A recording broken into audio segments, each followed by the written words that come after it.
The forest of Gaia rustled softly, a serene melody in the stillness of the early morning. Siddhartha Gautama, yet to become the Buddha, sat beneath the ancient Bodhi tree, his body weak and weary from days of fasting. He sat under the great banyan tree, his posture still as the morning air.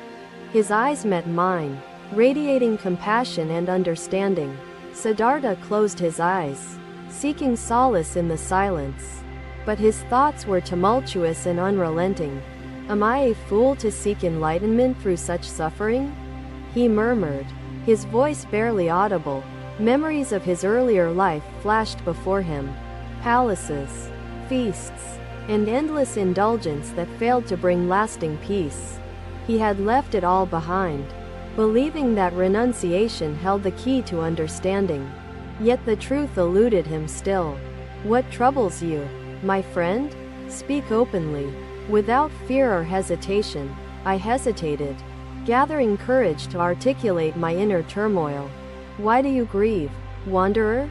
It was a young girl carrying a simple bowl of rice and milk, her eyes wide with innocent curiosity. She approached Siddhartha with a lightness of being that seemed to radiate warmth. Siddhartha hesitated before speaking, his voice thick with the weight of his struggle. I have pursued the path of denial, yet my heart remains restless. My search has brought me only pain. The girl knelt before him, placing the bowl of rice and milk gently at his feet, her smile unwavering. You must eat, wanderer, she said simply. Even the strongest tree needs water to stand tall. Touched by the purity of her gesture, Siddhartha felt a small ember of hope flicker within his chest. He accepted the offering with gratitude, the first food to grace his lips in days, and felt a semblance of strength return. The girl disappeared into the forest, leaving Siddhartha alone once more. Yet her kindness lingered like a soft echo, as the sun began its ascent. Siddhartha turned his gaze inward, the memory of the girl igniting a new thought. He saw the folly of extremes, the imbalance of indulgence and denial, and realized the necessity of a middle path. The Bodhi tree stood as a silent witness to his revelation, its roots deeply anchored, its branches reaching for the sky. Siddhartha opened his eyes and spoke aloud, addressing the quiet expanse of the forest. When despair grips the heart, it is compassion that lends us strength to rise again. Buddha's lips curved into a gentle smile, a beacon of reassurance. By practicing soft eyes, he said, balance is the key to the path we seek. To abandon either the body or the soul is to stray from harmony. Let us nourish both, as they are the vessels through which we journey toward understanding. The forest seemed to listen, its trees swaying gently as if in agreement, their leaves whispering ancient secrets. When you look at this landscape, do you see perfection or imperfection?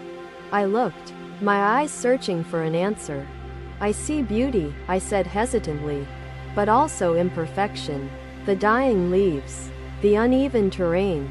Buddha nodded, as though I had just confirmed a profound truth. Soft eyes see both beauty and imperfection, he said. The flame of his resolve burned bright and steady. Fueled by the lessons of compassion and balance, the forest grew quiet, the world holding its breath, as Siddhartha approached the threshold of enlightenment. Though his trials had tested his limits, it was the simple kindness of a young girl that had rekindled his spirit. The memory of her act became a guiding light, a testament to the power of compassion in even its smallest form. Soft eyes recognized this reality. I felt the stirrings of understanding, though the full depth of his teaching eluded me. When we falter, it is love, pure and selfless, that lifts us and carries us forward. He folded his hands in prayer, a gesture of gratitude to the earth, the tree, and the girl who had shown him the way. The Bodhi tree stood tall, its branches sheltering Siddhartha in his final moments of searching. As the dawn of enlightenment drew near, his journey from despair to understanding became the foundation of a truth that would ripple through the ages. And so, Beneath the Bodhi tree in the forest of Gaya, Siddhartha Gautama found the strength to continue. His path was illuminated by the light of compassion, leading him ever closer to the wisdom that would define the rest of his days. The flame that once flickered now burned brightly, an eternal symbol of hope and perseverance. Another day, another step in the wandering journey of the Buddha, who walked to meet those in need. The sun cast golden hues over a small village where weary souls toiled endlessly, carrying burdens of life. Among them was a farmer named Ananda. His shoulders bowed under the weight of his trials and responsibilities. The Buddha entered the village with a gentle presence that calmed the air and softened the heaviness in hearts. Ananda, seeing the Buddha, approached with hesitant steps, his eyes red from sleepless nights and silent struggles. "Master," he began, his voice trembling, "I am lost in a sea of demands and worries. I cannot carry this weight any longer." The Buddha looked at Ananda with eyes full of understanding and beckoned him to sit beside him on the earth. In silence, the Buddha took an earthen pot from a nearby stand, filling it to the brim with water. Each inhale brought awareness. Each exhale brought release. "Soft eyes are not weak," Buddha reminded me. Ananda watched the pot, its fragility evident, and replied, "You would spill the water, for it is too full to bear movement." The Buddha nodded, his serene smile carrying the weight of deep wisdom. "This pot," the Buddha continued, "is like the heart and mind when burdened with worries, fears, and attachments. It overflows." He lifted the pot slightly, letting a few drops of water spill to the ground, and added, "To find peace, we must make room by releasing what weighs us down." Ananda listened intently, his body still, as the Buddha emptied the pot, letting its contents seep into the thirsty earth. "Emptying oneself does not mean losing," the Buddha said. "It means allowing space for serenity, compassion, and the clarity to grow." He sat peacefully, his eyes closed in deep meditation, his presence radiating tranquility. The villagers had gathered nearby, carrying offerings of fruits and flowers as tokens of gratitude. "You labor with love for your family and the earth," the Buddha addressed Ananda. "But remember to also care for your spirit. Balance is not a luxury. It is the essence of harmony." His expression remained calm, encouraging me to continue. "I wish to serve others, yet I fear I do not have enough to give." Buddha nodded, his gaze steady, as though he had heard these words countless times before. "Do you see the villagers here?" he asked, gesturing to the crowd nearby. "The path to peace begins with a single step. Dear friend," the Buddha said, "take it, and the journey shall unfold before you." With a bow, Ananda stood taller than before, carrying not only his physical burden but the wisdom of lightness. As the sun dipped lower in the sky, the villagers dispersed, each carrying a fragment of the Buddha's teachings within their hearts. The Buddha remained seated, his calm demeanor unchanged, as if the weight of the world had no hold on him. Another day, another life touched by the timeless truths spoken by the enlightened one. In the cool evening, the Buddha gazed at the horizon, the earth beneath him warm and solid. He spoke softly, as though the trees and wind were his disciples. "The burdens we carry are often of our own making," he said. "We clutch to desires and fears, thinking them inseparable from us. There was a beggar," Buddha began, "who approached me with sorrow etched deeply into his face. His hands outstretched yet empty. He said, 'Master, I have nothing to give, yet I long for your wisdom.' His words hung in the air, like the first stars emerging in the twilight, gentle yet profound. The night deepened, yet the Buddha's mind remained luminous with the clarity he shared with the world around him. He rested, not in slumber, but in the stillness of being, as his teachings rippled like quiet waves through the lives he touched. The journey continued, ever unfolding, each step a testament to the power of balance and release.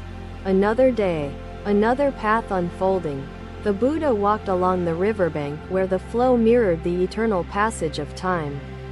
A disciple named Mara approached the Buddha, his face heavy with doubt and exhaustion from years of seeking enlightenment. I looked again, seeing the villagers not as strangers but as embodiments of generosity and compassion. But Master, I asked, what if one has nothing tangible to give, as the beggar had nothing? Buddha's eyes softened, his expression filled with infinite patience. The Buddha turned to Mara with a gaze filled with infinite patience, gesturing toward the river as it whispered to the stones. Do you see how the river flows, Mara? The Buddha asked, his voice soft and steady, as the water reflected its eternal rhythm. Mara nodded, his eyes tracing the current that wound its way through the valley with unwavering determination. The river moves ceaselessly, the Buddha continued, and yet it does not despair the distance to the ocean. It flows steadily. The disciples' brows furrowed, seeking the meaning beneath the surface of the Buddha's words. As the river's murmur provided solace. The river's journey is long, but with each drop it carries, it draws closer to the eternal shore, said the Buddha. His hand hovered above the river, as though blessing its gentle persistence, its unwavering course despite rocks and obstacles. So too is your path, dear Mara. Each moment of effort brings you closer, even if the ocean remains unseen. Mara lowered his gaze, the weight of his doubts pressing against him. Yet he felt a faint flicker of understanding. Master, Mara murmured, but I fear that I am too small to shape something as vast as truth or enlightenment. The Buddha took a handful of sand, letting it trickle through his fingers onto the earth that cradled them both. Each grain of sand is small, the Buddha said, yet together they form the shore upon which the ocean rests. His hand moved gracefully, as the sand returned to its place among countless others, forming the very ground they stood upon. Even the smallest ripple carries the potential to move the vast seas. Mara, the villagers approached one by one, placing their offerings at Buddha's feet, their gestures simple yet profound. I watched as Buddha accepted each gift with gratitude, vowing deeply to honor their generosity. Do not give up, for persistence itself is a virtue, guiding you toward your truth as the river seeks its ocean. The calm presence of the Buddha enveloped Mara, like the soothing embrace of the river's breeze against his weary soul. Mara folded his hands in gratitude, bowing deeply before the teacher who spoke wisdom as gently as the river spoke its course. I will continue my journey, Master, trusting that each step brings me closer, no matter how distant the shore appears. The Buddha placed a hand on Mara's shoulder, his touch grounding the disciple in the moment, free from the weight of doubts. The path is not about seeing the end, Mara, the Buddha said. It is about trusting in the journey itself. The river carried on, its endless flow mirroring the quiet persistence of life and the lessons shared upon its banks. The sun dipped lower, casting golden hues upon the land, and the river glittered like a thread stitching earth to sky. The Buddha watched the horizon, the infinite expanse calling forth the eternal truths he carried within his enlightened heart. They mean lives full of connection and purpose. As the day wore on, Buddha's words echoed in my heart, their truth unfolding like petals of a lotus. To journey forward is to embrace the unknown, trusting that every step resonates with meaning, even if unseen, the Buddha added. The disciple felt his doubts easing, replaced by a serenity born of trust and wisdom. The night descended slowly, the river's surface reflecting the stars that dotted the heavens in a tapestry of light and hope.